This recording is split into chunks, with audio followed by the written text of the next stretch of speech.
How many roles are there in a role-playing game? Not this kind of role, though. I mean character roles. The players will be tackling some of these roles, of course, and they'll likely have the most developed and interesting characters, which is good because they're the ones in the spotlight, slaying dragons and losing their religion. But that still leaves you, as the game master, with literally everybody else in the world. These roles, and playing these roles, are the secret to every great RPG campaign. If you want to bring your world to life and make the players truly care about what's happening, it will all depend on mastering these teeming masses. Now, I'm not going to pretend that this is easy. It can be a challenge role-playing just one character, let alone a legion of them. I mean, it's a fun challenge, but it's still a challenge. So let's make it simple.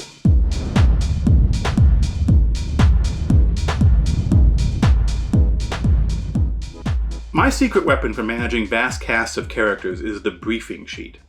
For example, take a peek at these NPC portrait cards from GUICube, the sponsors of today's video. Now, these particular cards are taken from GUICube's Red Star Rising campaign, but you'll find dozens of them in their upcoming Tomb of GYZAENGAXX adventure, which is on Kickstarter right now. You can see that on one side of the card we have an illustration of the character, and if we flip it over, we have the essential information we need for running the character. Here's another example of an NPC briefing sheet, this one taken from my own campaign. Now, you could also write down the information for each NPC on a separate note card. The key thing is that each NPC is on a single sheet or card. This makes it easy to grab the sheet you need, and if you're running a scene with multiple NPCs, you can, spread their briefing sheets out on the table in front of you, putting all of their information, literally at your fingertips. If you're using a campaign wiki or some similar digital solution, then you can easily have a separate page for each character. That way you can have each character open in a separate tab or window for the same quick and easy access. Now, you may have noticed that the examples we've looked at so far have all featured an illustration of the NPC. This is purely optional, but if you can provide an illustration, it'll be an invaluable touchstone for both you and your players. Imagine, for example, having a file folder full of these NPC briefing sheets, or even just having 4 or 5 of them spread out on the table in front of you during a large social scene. Having an illustration for each sheet lets you find the sheet you're looking for at lightning speed and without skipping a beat. And of course, for the players, being able to put a face to a name will make every character more memorable and distinct. In fact, whether illustrated or not, having a player-facing display for your NPCs can be invaluable, whether it's part of the briefing sheet or a separate handout. Let's take the example of a social scene with multiple NPCs again. If you have a double-sided tent card with the name of each NPC on it, you can lay these out on the table in front of you. Now you and the players can both, at a glance, know exactly who's in the scene. If an NPC leaves, you can simply pull their tent card off the table. If a new character enters the scene, it's easy to add their tent card to the display. Even better, while role-playing the scene, you can just reach out and touch the tent card of the NPC who's speaking. Whether you're giving each NPC a distinct voice or not, the simple clarity of the indication makes a huge difference for the players. I also find it makes having NPCs talking to each other infinitely easier. If you're using a GM screen, you can also design these to hang from the top of the screen, creating a cast of characters that you can quickly swap out for other characters that you have staged out of sight. Prepping these ahead of time is pretty simple. There are some Office products that I'll link to in the font of all knowledge that can make it as simple as typing the names into a Word document and punching them out.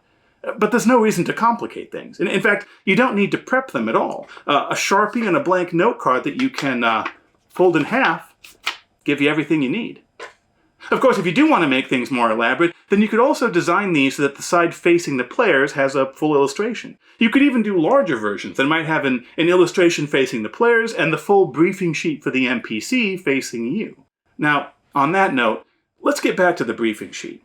Whether it's incorporated into a card or written up as a separate reference, your goal is to get everything you need to know about the NPC onto a single sheet. Ideally, it would be a single page, so you don't even have to flip it over to have all the info you need at your fingertips. This issue of length actually leads us to what I call the paradox of the important NPC. You see, the more important an NPC becomes, the more detail they accumulate. And as the length of their write-up gets longer and longer, it becomes more and more difficult to find and use that information when you're actually running the game. A throwaway NPC that's described in a couple of sentences You can easily scan those 2 sentences and leap directly into playing the character. But the enigmatic Lady Colomania? It's all too easy to miss the essential clue she's supposed to deliver to the PCs when it's buried in the middle of a 5-paragraph write-up. Ironically, therefore, the more important an NPC becomes, the more difficult it becomes to successfully play them at the actual gaming table.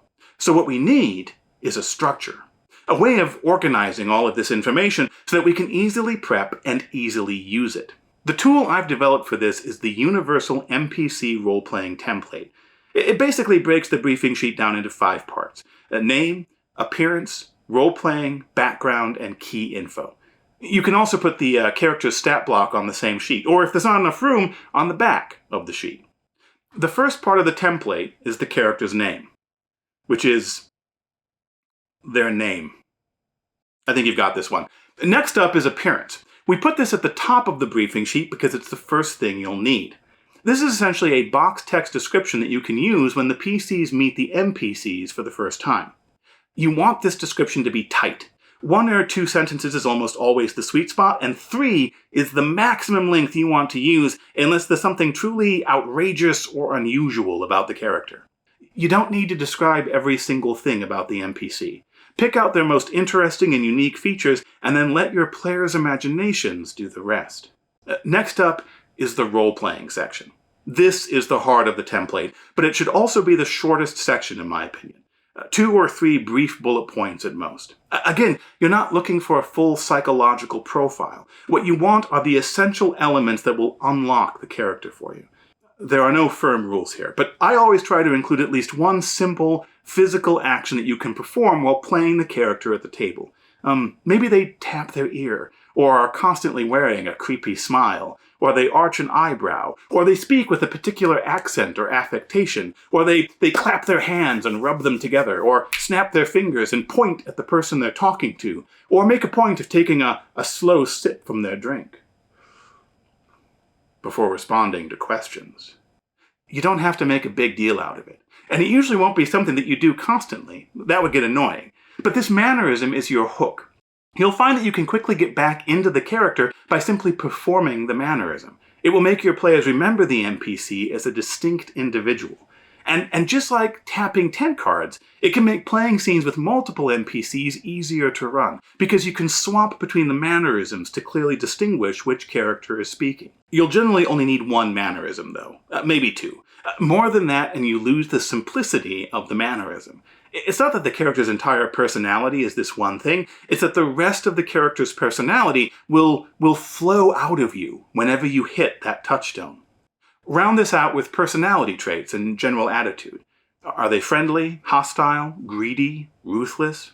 Is there one particular negotiating tactic that they like? Will they always offer you a drink? Will they fly into a rage if insulted? Again, though, keep it simple and to the point. You want to be able to glance at this section, process the bullet points almost instantaneously, and slip straight into the character. Now, our next section is background.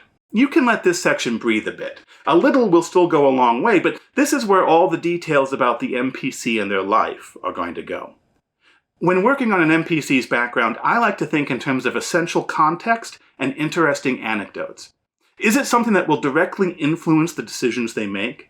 Is it information that the PCs are likely to discover about them? Is it an interesting story the NPC might tell about themselves, or better yet, use as context for explaining something? Great.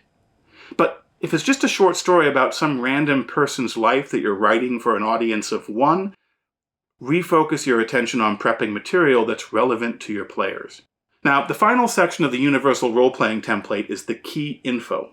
Once again, using bullet points, this is where you list all the essential interactions and information that the PCs are supposed to get from the NPC. In other words, the key info section assumes that the NPC is part of a scenario, and this is where you want to put any load-bearing function that the NPC is fulfilling in that scenario. For example, if you're running a mystery scenario and the NPC has a clue that the PCs are supposed to learn from them, rather than burying that clue in the narrative of the NPC's background, you should put the clue in the key info section. Similarly, if the NPC is a patron who's supposed to offer the PCs a job, this is where you put the job offer. If it's a heist scenario and the NPC has access to the blueprints of the casino, that's key info too. We're putting the key info at the end of the template because that makes it easy to find and hard to miss. And we're using bullet points to make it easy to reference. It can even act as a checklist, where you literally check off each piece of key info as you deliver it to the PCs. Now, for some NPCs, the key info section might become quite long. That's okay, but try to keep it well organized. If it just becomes a giant wall of text, then its purpose has been lost. And that's all there is to it. Name, appearance, role-playing, background, and key info. This simple template will be your key to unlocking NPC briefing sheets that are quick to prep and easy to use.